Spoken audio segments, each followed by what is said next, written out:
Okay, so this is the second time I do this. Watching myself do this through a camera, it's weird. So I misspoke in my first one. So how to field strip a Glock? Simply drop your mag, check the chamber, no round, no magazine, safe direction, dry fire it. And you see this little switch right here. What you do is wrap your palm so it's right there between your thumb and your forefinger, and slightly pull back on your slide. Pull this down, hold it there. Your whole slide will come off. That'll release your recoil spring here. What end goes where does matter. So you got that. Oh, get over here. You got that, your barrel, and your slide. And that is a basic field strip of a Glock, any Glock.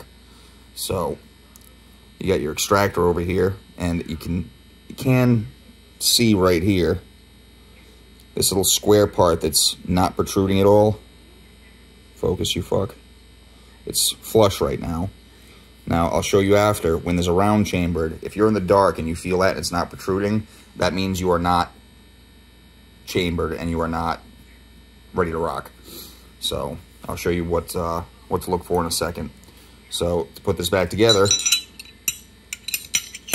throw that in there, make sure it's completely seated. Now you see both ends of this, your recoil spring. You got a flat plastic end and this end right here. Okay, this is a circular cutout right there.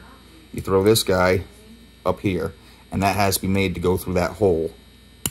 Now this part right here will fit right in that circular cutout. So once it's seated in there, your slide is assembled. Now the thing I said that was wrong in the first video, again because this is just weird to do through a camera, this is actually your extractor right here. When your slide comes back, that hits the left side of your round and makes it kick out so it can chamber another round and get the old shell out of the way. What you're going to want to do is get some gun oil and keep these treads lightly greased. Just a Q-tip. Go over them very lightly. You don't want it soaked. These tend to run a little bit better when they're dry. But, so you take this guy, make sure it goes on smoothly. You shouldn't have to force it. And see how that just clicked into place when I did that? You're now good to go.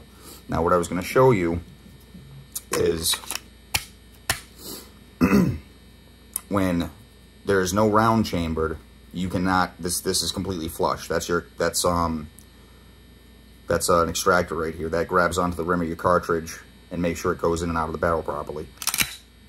So now that I have a round chambered, you can see that is, it's kind of hard to see on camera. You can actually feel and visibly see that square piece right there, this guy right here, protruding. And that's how you can tell in the dark if you have a round chambered. So, hit your mag release. Oh, clear the chamber. No magazine, no nothing. And that's how you safely field strip a Glock. And also, the rounds I was telling you about, if you can see this, these are Hydra Shok. When I talk about the jacket, this copper, see how it's lead on the inside? Come on, focus, you fuck. It's lead on the inside, and there's a jacket on the outside. This is the part that actually comes in contact with the lands and grooves and the rifling in the barrel. But the Hydra Shok part is that little pin inside the crater. What that does is that actually makes bodily tissues and fluids go towards the outside and makes this round expand a little more efficiently. This is what I prefer. Hydra Shoks are what I prefer because they will not go through an intruder or whatever you plan on shooting. They're actually going to stop like a parachute as they go into the tissue. And that's why they're self-defense rounds. They're a lot less likely to cause collateral damage. So these are 45 ACPs. But yeah, they make them for basically every caliber. Anyway, I hope it was helpful.